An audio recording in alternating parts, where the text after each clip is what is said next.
Hello दोस्तों, स्वागत है मेरे यूट्यूब चैनल बिजनेस सेंटर में। तो जैसे कि आज की इस वीडियो में बता रहा हूँ कि भारत और रूस के बीच संबंध का वर्णन करें। और जिस टाइप से हम इसका पैटर्न सेट किया ना, उसी टाइप का आपका पैटर्न सेट करके कोई भी अगर देश पे आ जाता है तो आपको सेम लिखना है, ठीक है। हो सकता है भारत रूस पे दे दे, भारत चीन पे दे दे, भारत अमेरिका पर दे दे, भारत श्रीलंका पर दे दे, भारत नेपाल पर दे दे, भारत पाकिस्तान पर दे दे। सब कुछ आपको सेम लिखना, बस कहाँ पे चेंज करना थोड़ा सा, जो कि बहुत आसान है, एक बच्चा भी कर सकता है, ठीक है। तो ये आपको वीडियो को लास्ट में बताऊंगा, पहले आपको ये समझना पड़ेगा, ठीक है। पहले आप लोग समझ लो भारत और रूस के बीच संबंध का वर्णन कैसे करना है, ठीक है। तो देखो, भारत और रूस के बीच जो संबंध है 1947 से बेहतर संबंध रहे हैं। रूस ने भारी मात्रा में भारत को और भारत ने भी रूस को मदद किया है, और भारत को अपना लक्ष्य प्राप्त करने में अहम भूमिका भी रूस ने अदा किया है। और सबसे बड़ी बात है कि जब रूस और सोवियत संघ का विघटन हुआ था ना, यानी जब सोवियत संघ के विघटन के बाद इसका संबंध चीन के साथ और बढ़ गया था। जैसे भारत और जो चीन और सोवियत संघ के उधर लड़ाई चल रहा था, तो जैसे ही सोवियत संघ का विघटन हो गया, वैसे ही भारत के साथ चीन ने क्या कर लिया, दोस्ती कर लिया, ठीक है। और यह संबंध भारत को मुफ्त में मिल गया, क्योंकि चीन ने अपने आप इसको तैयार कर लिया। जैसे ही उधर सोवियत संघ से चीन आज़ाद हुआ, वैसे ही हमारा भारत तरफ से क्या कर लिया, वो दोस्ती कर लिया, ठीक है। अब यहाँ पे देखते हैं भारत और रूस के बीच संबंध, ठीक है। आपको मैं लास्ट में बताऊं कि आपको कैसे पैटर्न सेट करना है। देखिए, भारत और रूस के बीच में संबंध, तो राजनीतिक संबंध।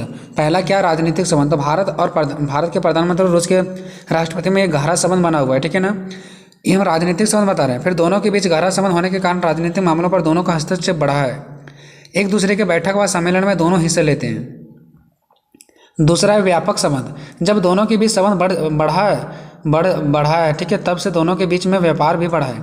हालांकि हमेशा ये दोनों के बीच व्यापार एक जैसा तो नहीं रहा है, बल्कि कभी गिरा है व्यापार, कभी ऊपर उठा है।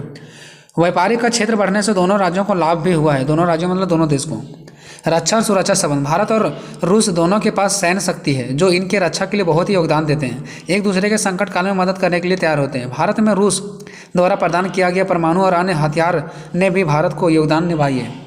उसका नेक्स्ट है कि दोनों देश एक दूसरे के रक्षा के लिए अपनाई गई नीति पर समर्थन रहते हैं। यानी जो दोनों देश एक दूसरे का विदेश नीति अपनाते हैं ना, विदेश नीति क्या होता है, वैसा देश जो अपना देश, कोई एक देश दूसरे देश के साथ एक अच्छा सा व्यवहार करना चाहता है, वो व्यवहार, ताकि एक अच्छा संबंध बने, इसके लिए जो नीति अपनाता है ना, उसी को हम लोग क्या कहते हैं, विदेश नीति कहते हैं, ठीक है। उसके परमाणु संबंध है। परमाणु ऊर्जा को शांतिपूर्ण उपयोग में रूस ने अपना योगदान दिया। मतलब भारत को कहा कि आप शांतिपूर्वक उपयोग कीजिए परमाणु का, और मैं आप लोगों को परमाणु बम देता हूँ, परमाणु ऊर्जा के रूप में मैं आप लोगों को हेल्प करता हूँ, लेकिन शांतिपूर्वक उपयोग करना पड़ेगा, ठीक है ना। दोनों मिलकर, भारत ने भी अन्य प्रकार का हथियारों का निर्माण कर रही है, यानी दोनों देश मिलकर के क्या कर रही है, अन्य निर्माण भी कर रही है, भारत में ही कर रही है, ठीक है। पांचवा, विज्ञान और तकनीकी। जब दोनों के बीच मित्रता हुआ, तभी से इनके बीच विज्ञान और तकनीका के क्षेत्र में विकासवाद साथ देखा जा सकता है। जब से विज्ञान और तकनीकी हुआ, तब तक दोनों मिल गए हैं और विकास भी कर रहे हैं, और साथ भी देखा जा सकता है। संस्कृति संबंध। रूस भी भारत की संस्कृति को अपनाया है, रूस ने भी भारत की संस्कृति को अपनाया है। भारत के संगीत को, नाटक जैसे अन्य पात्रों का भी रूसों का लोगों का दिलचस्पी बढ़ाने लगा है। उसके बाद नेक्स्ट है भारत के लिए रूस का महत्व, कि भारत के लिए रूस कैसे इंपॉर्टेंट है। तो भारत के विरुद्ध देश के साथ झगड़े में रूस मदद के लिए तैयार है। उसके बाद युद्ध में अन्य प्रकार के हथियार और आधुनिक हथियार में भी मदद कर सकता है। भारत और अन्य देशों के बीच झगड़े को सुलझाने के लिए रूस का साथ है। आर्थिक रूप से भी रूस भारत को मदद करेगा, और आतंकवाद से मुकाबला करने में भी रूस का क्या साथ है।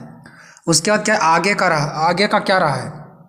तो दोनों देशों के बीच सैन्य शक्ति को बढ़ाया जाना चाहिए। दोनों के बीच विदेश नीति अपनाया जाना चाहिए, जिससे दोनों में सामंजस्य बना रहे।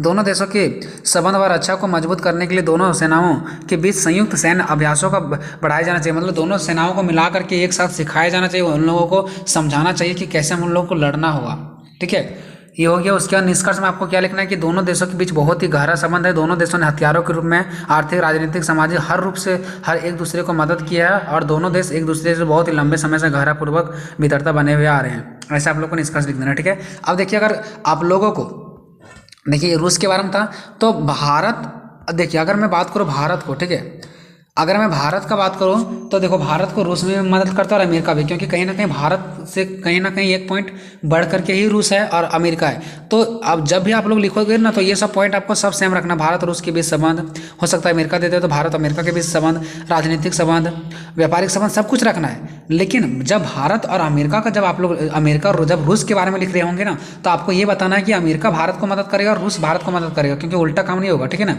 अमेरिका और रूस थोड़ा सा ताकतवर है, तो वो दोनों दोनों ही भारत को मदद करेगा, ठीक है, यहाँ पे ये आपको लिखना है। लेकिन जब श्रीलंका, चीन, नेपाल, पाकिस्तान दे देगा ना, तो यहाँ पे बताना कि भारत ही उनको मदद करता है, क्योंकि वो सब भारत से कमजोर है, तो भारत ही उनको क्या करता है, मदद करता है। और सब में बिल्कुल गहरा संबंध लिखना है, दोस्ती के जैसा लिखना है, बस एक में नहीं लिखना पाकिस्तान में, क्योंकि पाकिस्तान से हमेशा लड़ाई चलते रहता है।